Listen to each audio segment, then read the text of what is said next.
Olá, seja muito bem-vindo a mais um bate-papo especial do Giro 180 Graus Experience. Hoje o episódio é bônus e o tema, por mais que seja algo meio delicado de ser tratado, ele precisa ser tratado. Então, por isso, a gente está aqui para você também dar um giro 180 graus na sua vida sobre esse tema. Mas antes da gente começar 100%, a Gláucia, obrigada por ter aceito o convite de estar aqui com a gente, viu? E para quem não te conhece, você pode dar uma pinceladinha, contar um pouquinho mais sobre você? Eu agradeço. Olá, eu agradeço imensamente a oportunidade de estar falando sobre esse tema. É minha especialidade, eu sou advogada, meu nome é Gláucia Montim, e eu sou especialista em direito da mulher. E faço palestras e sermões também relacionados a esse assunto, quebrando silêncio.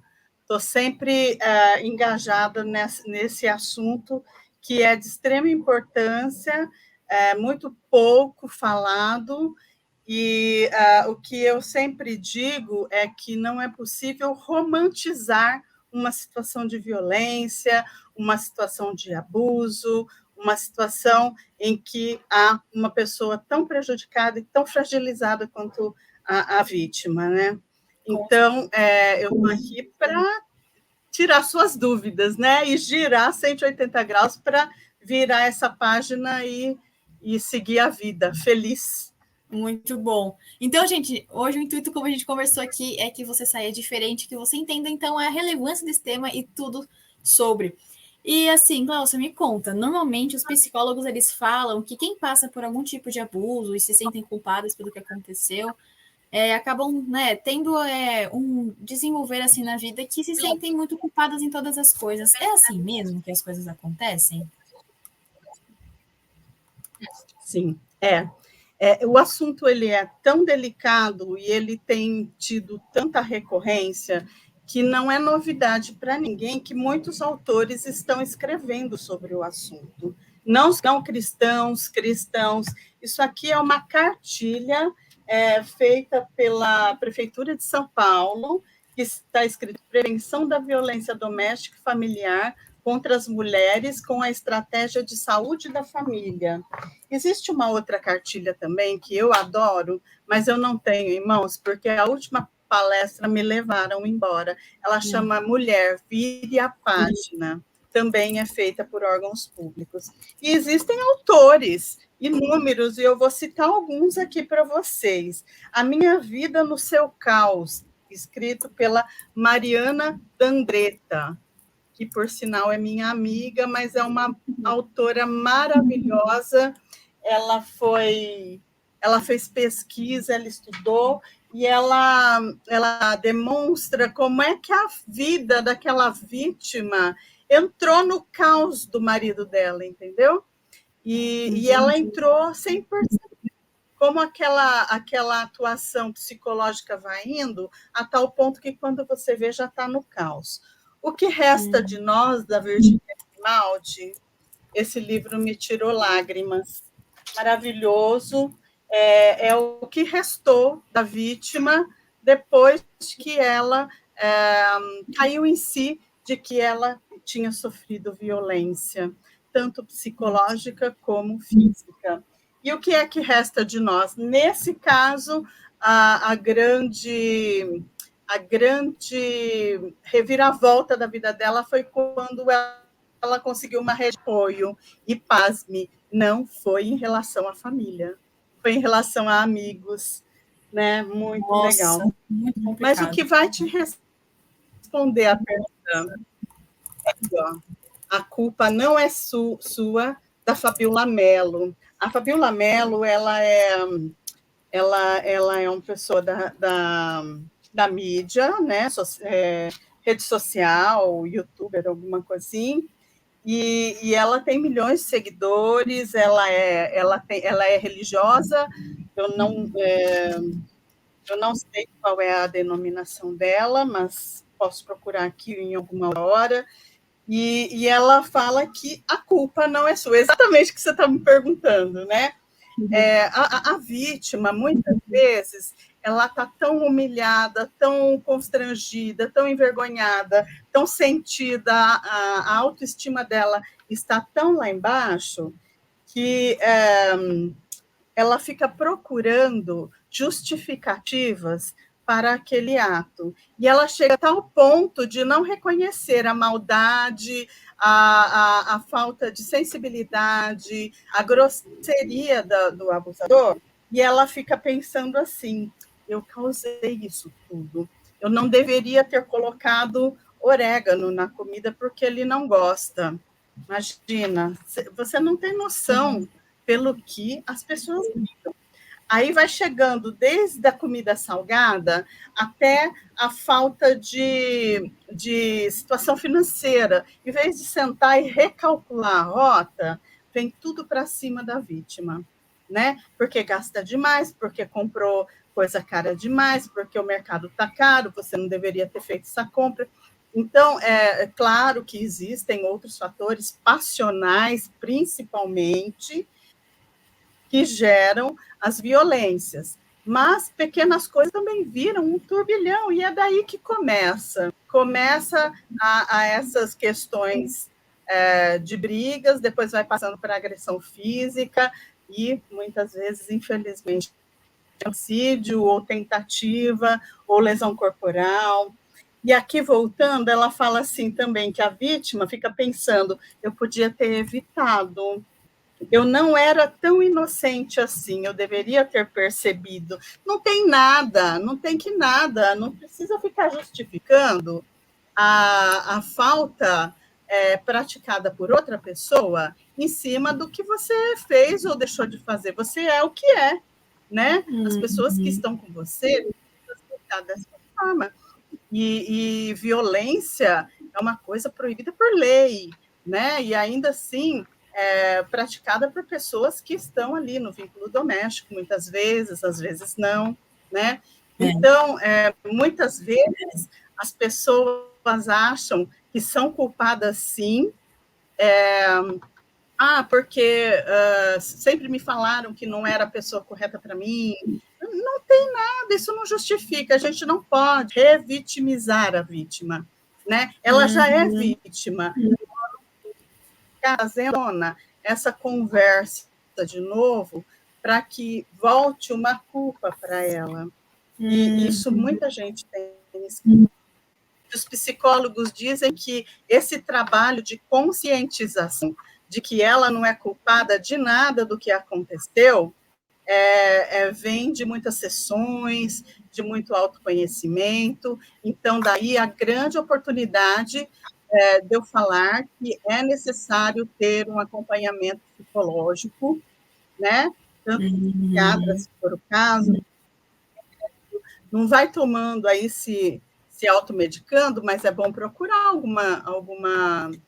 alguma solução para esse problema e procurar também psicólogos, né, pessoas que te ajudem. Uma rede de apoio já está muito bom também, né?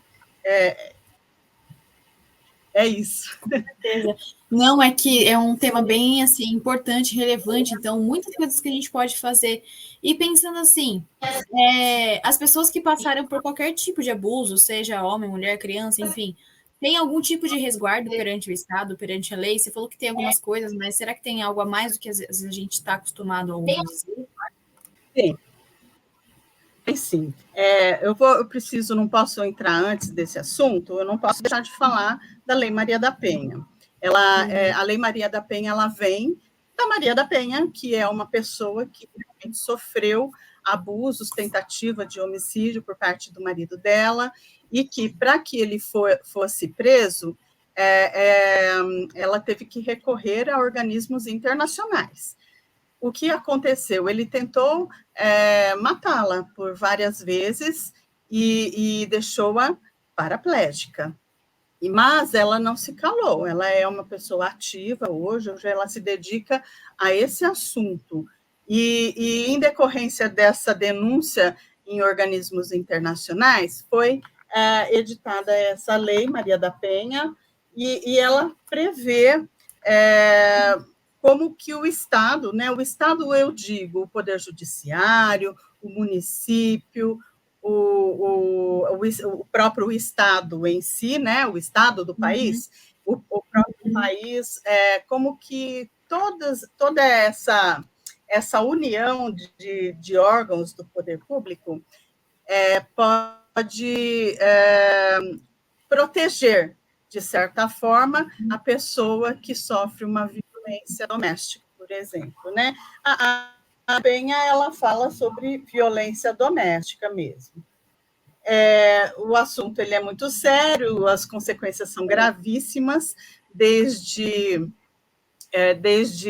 problema psíquico a físico, a psíquico e físico, e nós não podemos dizer que o físico é mais grave do que o físico, o mental, porque a gente não tem como dimensionar a dor da pessoa. A dor daquela pessoa é aquela, é exclusiva, né? E a gente tem que trabalhar em cima disso. E essa Lei Maria da Penha, ela tem as medidas protetivas de urgência de casos quando ocorre a violência. Então, tudo começa com a atitude da vítima. É legítimo que a pessoa não queira ir ao judiciário e fazer boletim de ocorrência, mas eu deixo claro que se a pessoa não vai atrás, ela não faz parte da estatística, Lisa. Ela não existe naquele mundo. Então, como o Estado vai protegê-la se ele não sabe que ela está sofrendo essa gravidade de ação? Então, o primeiro passo é ter a atitude de denunciar. Ah, mas eu não quero denunciar. Tá tudo bem, a decisão é sua, você assume os riscos dessa ação. Agora, se você quiser denunciar, você pode e deve, eu diria. No entanto, existem algumas ocasiões em que já há um boletim de ocorrência que é feito ali de imediato, entendeu? Por quê? Entendi. Porque no caso de uma briga muito grande de dentro de casa, que o vizinho chama a polícia, aí a polícia entra, invade, faz o boletim de ocorrência, aí tudo dá andamento. Então, o que acontece? Faz boletim de ocorrência do que aconteceu. Às vezes a gente pensa, mas tem somente uma vítima. Não, essa pessoa pode ter filhos, e junto com essa pessoa tem que ser também resguardados os direitos dos filhos. Também tem o direito dos avós. Às vezes a vovó está morando ali, né? Ou ela pode estar, ou ela tem que ser protegida também junto com a vítima, né? E o Estado, ele tem, dessa lei da Maria da Penha, todo um arsenal de medidas que pode ser feitas em relação ao agressor, desde a retirada, a remoção da vítima do caos, né? Como diz a Mariana D'Andretta, ali no livro dela, para que as coisas se assentem, para que ela baixe a poeira, para que ele seja procurado pela polícia, para que ele preste esclarecimentos. E dentro disso, o Poder Judiciário, através do boletim de ocorrência, é enviado para o Poder Judiciário a gravidade da situação, e o juiz faz uma sentença de medidas protetivas que têm que ser observadas. Então, por exemplo, distanciamento, não pode frequentar o mesmo lugar, não pode ficar cercando a casa, não pode ter contato nem fisicamente, nem por intermédio de redes sociais, telefone, pedir para o amigo ligar, não pode, não pode. Mas o que acontece sob pena de descumprimento de ordem judicial, com todas as consequências que isso pode gerar. O que pode acontecer também? Se a vítima ela é trabalhadora, ela tem um emprego, mas no dia seguinte de uma agressão, ela vai ter que reestruturar a vida dela, começar a reestruturar. Isso demora muito tempo. Então, o que acontece? Ela tem meses de estabilidade no emprego dela, quando ela é registrada, entendeu? Pela CTPS e tudo mais. Ela tem 6 meses de estabilidade para dar um fôlego para ela, para se reestruturar, mudar. Muitas vezes as crianças têm que mudar de escola, e ela prevê que essas crianças tenham acesso à escola nas proximidades de onde a vítima vai morar nesse novo período de vida. O que tem de novo aqui o que mais? Assim, temos também, depois dessa medida protetiva, se dá o acesso da vítima ao botão vermelho nas cidades em que existe esse convênio com a polícia, né? O que é esse botão vermelho? É um botão escondido dentro do celular que, assim que o agressor se comunicar, tentar entrar em contato, a vítima aciona e imediatamente o aviso para a polícia mais próxima de que alguém está em risco. E eles se deslocam para esse lugar, entendeu? E, a partir daí, se dá uma prisão em flagrante, por exemplo, porque aí ele estaria descumprindo a medida protetiva que o juiz determinou. Entendi. E dentro disso, por exemplo, a gente conversou um pouquinho o que acontece, mas a pessoa, bem em tese, com muitas aspas, ela ainda está segura. E quando é aquele caso em que a pessoa está passando por um abuso e ela sabe que se ela delatar para a polícia, ela pode acabar sendo perseguida ou até morrer, onde que ela pode encontrar socorro para esses casos? E a lei, ela visa essa proteção de alguma forma? Sim, existe casos assim, são infelizmente, né, existem óbitos também, isso se chama feminicídio, né? Nós vemos todos os dias na mídia até coisas que acontecem com pessoas, personalidades, celebridades da televisão. Verdade. Ana Hickman seria É verdade, saiu essa semana, mas tem muitos outros casos, infinitos, né? E daí é a necessidade de procurar, né, os órgãos públicos, mesmo para ter essa medida protetiva, para que fique delimitado. Você veja bem, acho que agora, em setembro, saiu uma lei sobre a guarda compartilhada. Então, as coisas são tão recorrentes que precisou que fosse editada uma lei dizendo que, para casos em que há violência ou que há possibilidade de violência, algum risco nesse sentido, não é possível que haja a guarda compartilhada. Isso tudo também não pode ser considerado como mimimi, sabe? Não é. Essas coisas são muito sérias, dependem de provas, não adianta só falar, as pessoas precisam estar munidas de seriedade para que, quando o problema realmente existente apareça para os órgãos públicos, que ele seja tratado como. Porque, às vezes, pode ser que estejam usando a máquina judiciária para simular uma situação de violência, né? Pode acontecer, mas o judiciário ele tem meios de descobrir essas coisas, né? Até porque existem acompanhamentos quando isso tudo acontece.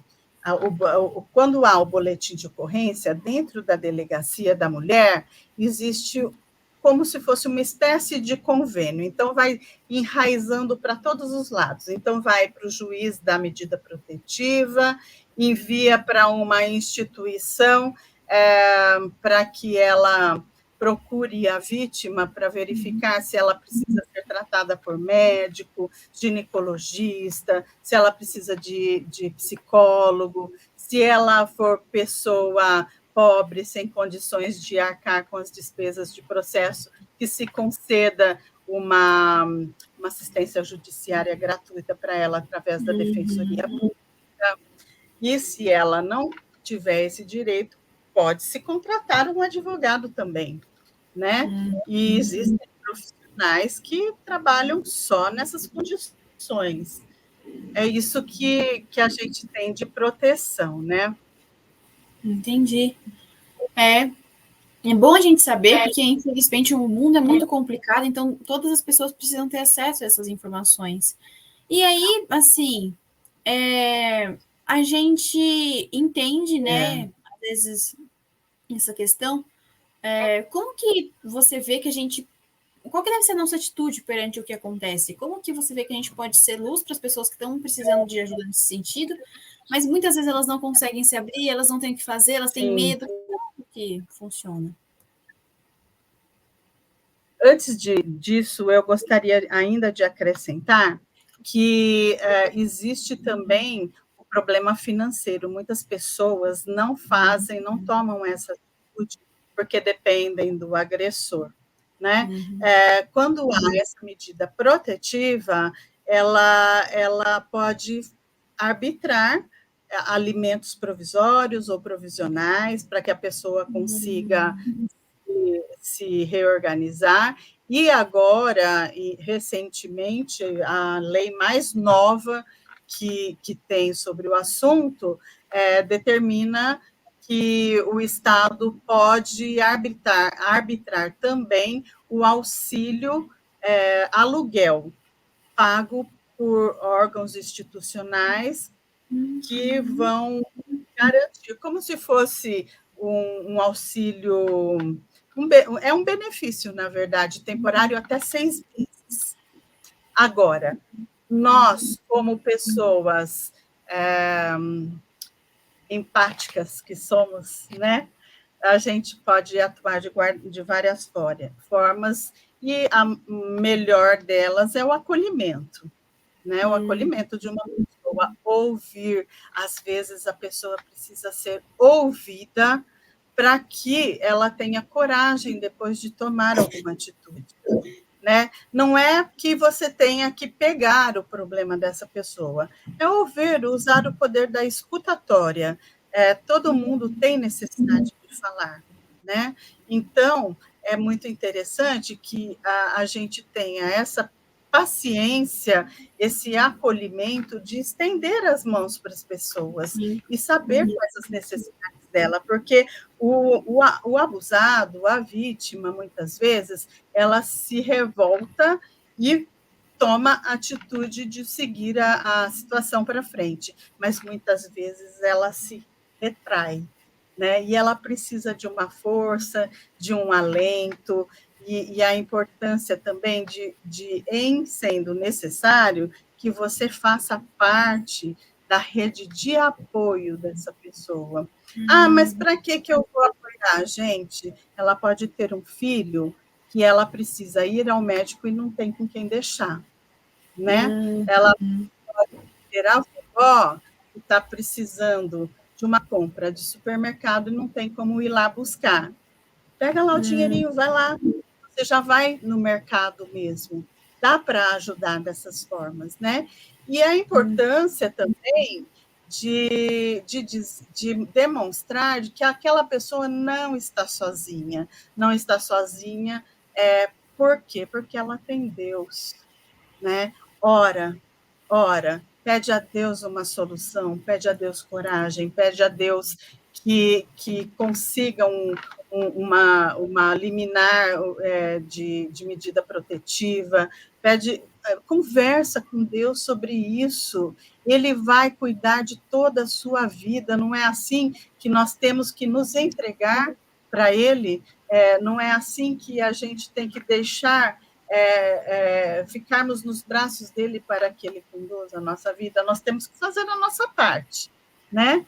Mas, na verdade, o que eu digo é que são alguns pilares, né? Então, é o acolhimento, a rede de apoio, e sempre estarmos conversando sobre o caso de que ela não está sozinha, que há luz no fim do túnel, entendeu? Respira fundo, cada dia é uma novidade, é um avanço, vai ficar tudo bem. Nossa, é importante a gente ter essa visão, tanto para ajudar quanto o que fazer, porque quando a gente vai passando com alguém perto da gente, com alguma necessidade, a gente já consegue ajudar da melhor forma, né?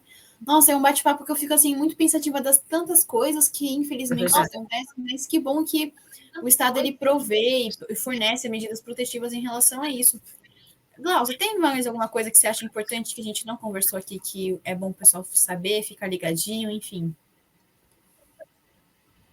Eu sempre acho importante dizer que a violência ela sempre ocorre, mas muitas vezes a gente nem sabe que o nosso vizinho sofre, muitas vezes a gente não sabe que alguém da família sofre, muitas vezes a gente não quer nem saber, né?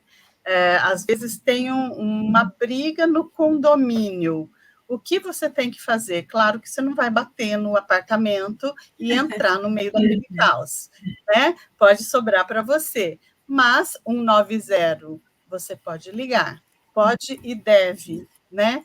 Porque isso pode evitar a perda de uma vida, não é? A gente tem que salvar vidas, salvar corações, a gente tem essa obrigação, principalmente como pessoa cristã, cidadão cristão. Nós temos essa obrigação de trazer alento às pessoas e falar do amor de Jesus para elas. Com certeza. Uau, que bate-papo especial, assim, no sentido de informativo, de tantas coisas que a gente tem acesso e que a gente pode estar ajudando outras pessoas. Glaucia, muito obrigada pelo seu tempinho da gente estar conversando sobre esse tema, que eu sei que é pesado, mas que é importante que todo mundo tenha ciência, né? E se o pessoal quiser falar com você, você tem alguma forma de contato que você tem preferência para o pessoal te falar com você, enfim? Sim, pode me acionar lá no Instagram, Clau_Montim, e pode me chamar no privado. Muito bom. Beleza, então, pessoal, já fica aí a dica, tá bom? Se precisar, a Glaucia, ela é um amor de pessoa, né? Enfim, fica aí a dica para você. E também, assim, compartilhe esse vídeo para quem você acha que precisa saber, tem informações, até para ajudar outras pessoas. Então, manda lá no grupo do condomínio, enfim, para que outras pessoas também tenham acesso a essas informações que são tão preciosas e tão importantes. Glaucia, mais uma vez, obrigada por ter aceito o convite de estar aqui com a gente, viu? Eu que agradeço a oportunidade de falar de um tema tão importante como esse. Com certeza. Um abraço. Um abraço, pessoal.